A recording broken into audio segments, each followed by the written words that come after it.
This morning on Morning Joe, I saw what is likely one of the most intelligent discussions on the protest movement that's happening right now for the ceasefire. And I tell you, Anand Giridharadas and Maya Gay, I think they knocked it out of the park by educating the public and to some extent reminding someone like Mika Brzezinski, who's a very smart woman and someone who truly stands for peace as well, but making that point, unlike what much in the mainstream media has been trying to push out to malign these kids that are protesting or to have one believe that somehow this protest is not a valid protest or done in the wrong way, etc. Frank Bruni had some interesting points to bring to the discussion as well. But I mean, Anand and Maya, I think they really got to the core of what the protest movement is about. I was proud about it because back in the 80s, back at the University of Texas, we were all protesting for our university to divest from South Africa, which was an apartheid state, similar to what Israel has become in the West Bank and in Gaza, right? So I think it is important that this message comes out. What Anand points out, it's that the message that these students are putting out is likely to age much better than those who are continuously trying to malign them or oppress them. Check this out, and then we'll take it on the other side. Mara, you used two words that are so important. You said challenging, you said complexity, and then you said we have to hold several truths at once. We're no longer any good at that. I have my truth. You have your truth. I don't consider your perspective and wonder what the merit in it is or how you came at it. I don't think we need to find some sort of common ground. I just go to the battlements. And that larger culture is part of what you're seeing on campus. It's interesting to look at these scenes and think about how much visual similarity there is to January 6th. These are different extremes of the political spectrum. There's a common political muscle and there's a common cultural dynamic to both. I mean, I brought up the sort of just initial seeing people bashing in the windows going, yeah, that's what happened on January 6th. I understand the visuals, right? But I do think people's motive and intent is of great moral relevance, right? And if you are motivated to show up on the Capitol to invalidate an election because you've been goaded to think that but do you that a kind of rising people of color America is, and the gays and everybody else are coming to suppress your freedom, that is one kind of motivation to overturn a constitutional process.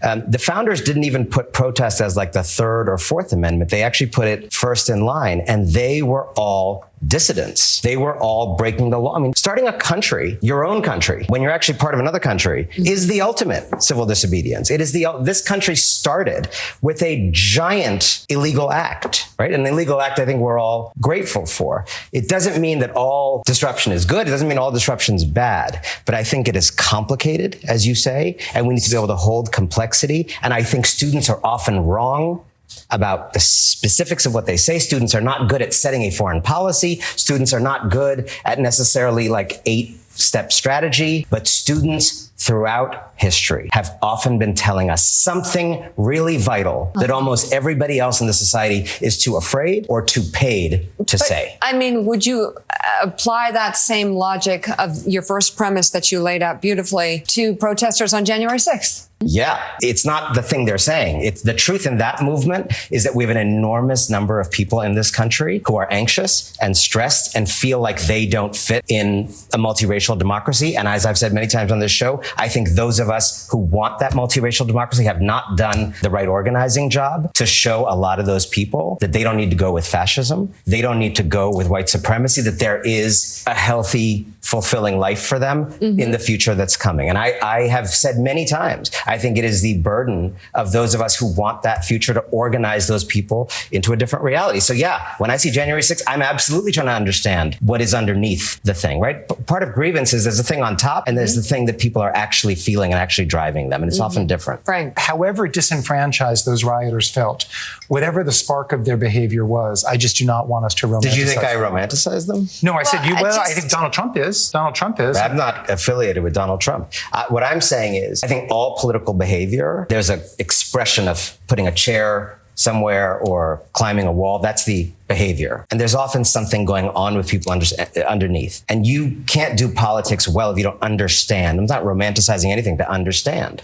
If you don't understand why very large numbers of white people in this country have been convinced that fascism is better than multiracial, if you don't like get that and have that ability to talk to them and do some research, you're not going to be able to outwit that. And I think if you don't understand what is motivating students to potentially throw their entire careers, academic prospects, what's inspiring them to potentially throw all of that out, again, you're missing something. You don't have to agree with it, but they're telling you something. And throughout history, they've often been telling us something that aged better than the people who were against them at the time. I'm pretty sure we are on the same page here, but no matter where it happens, violence and, breaking of the laws, vandalism, taking over buildings, jumping in them, running all over them, saying you want to kill somebody is wrong. Always and wrong. Deserves consequences. Absolutely. And by the way, civil disobedience is people choosing to suffer those consequences to make their point. That's literally what it is. It's a choice to face it's a choice to willfully break the law in the view of everybody. Violence is always wrong. The intolerance that we've seen in this movement, any other movement, elements of it, always wrong. But it's also been overblown.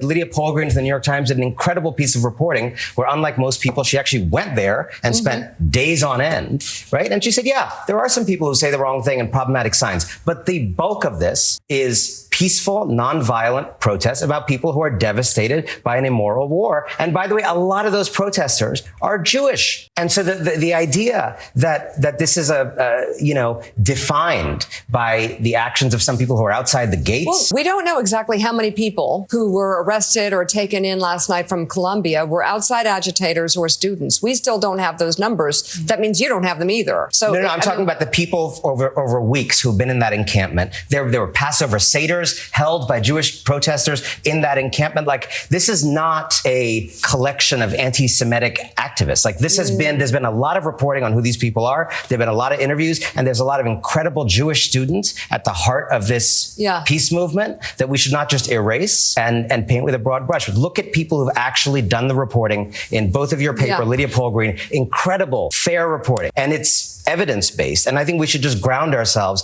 in evidence rather than kind of slandering this group of people, as so many people are doing. I'm not slandering anybody. No, I'm not saying you are. I'm saying a lot of people. They can't break the law and break into buildings. No, they were choosing to break the law to face consequences to make a point. I just want to, again, just separate the difference between breaking a law that says you can't enter a building and occupy an administration building and committing acts of violence on other individuals. So I just think we need to separate that for a moment. I think that's really important because I believe there should be consequences for, occupying an administration building as well. But that is not the same action as committing violence. That is actually, I believe, a part of civil disobedience. And actually, when you look back at the civil rights movement, the belief among those leaders, and I think this was the right one, was that violence is corrosive to the human spirit and also to democracy. So actually, it was an inversion of what we're thinking of at the moment. What you actually had was people from SNCC and other movements who were having violence committed upon them and refusing to act in response. That's what you saw at lunch counters across the country. That's what you saw when we saw police hoses coming out against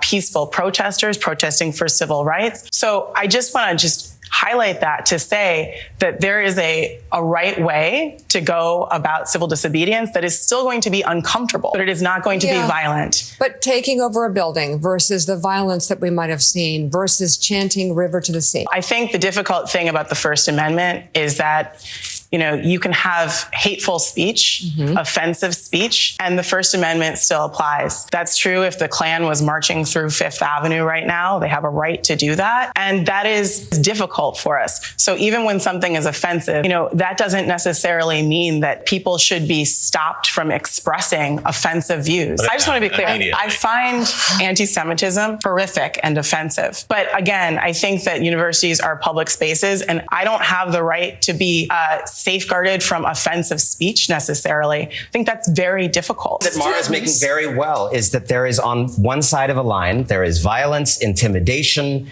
hate that's directed at individuals, makes you not, that's all on this side of the line, and we don't endorse any of that. And no one sensible that I know endorses any of that. But on the other side of the line, there is encampment. There's even things like taking over buildings, which has a history in this country as part of protests that aged better than the people who are against those protests. And it is part of the discomfort of living in a free society. And sometimes people who we perceive in the moment, I just saw the incredible Broadway new musical, those women fighting for suffrage were cast in exactly the same light. They were force-fed by the police because they were perceived in the exact same light as people on the wrong side of history. They aged much better.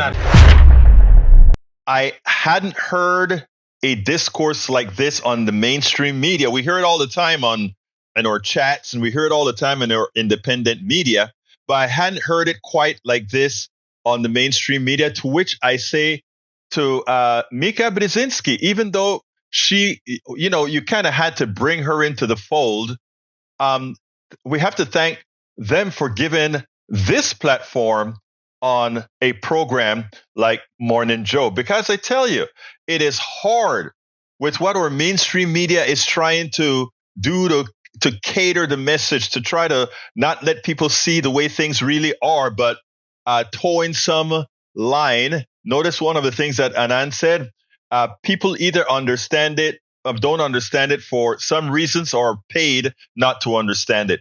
This was a great job. Anand and Mara Gay and Anand Giridharadas, great job.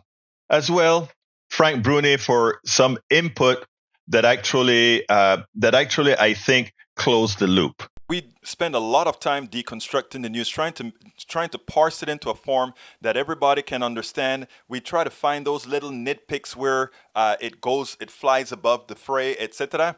If you really like these videos that we do, I want to ask a big favor. Please go ahead, number 1, subscribe to our channel, and number 2, please join if you can. Thank you so kindly for watching. Keep watching. Please remember to share. We must populate the entire internet with our progressive message, a message that we know is what most Americans say that they want. So help us, please join.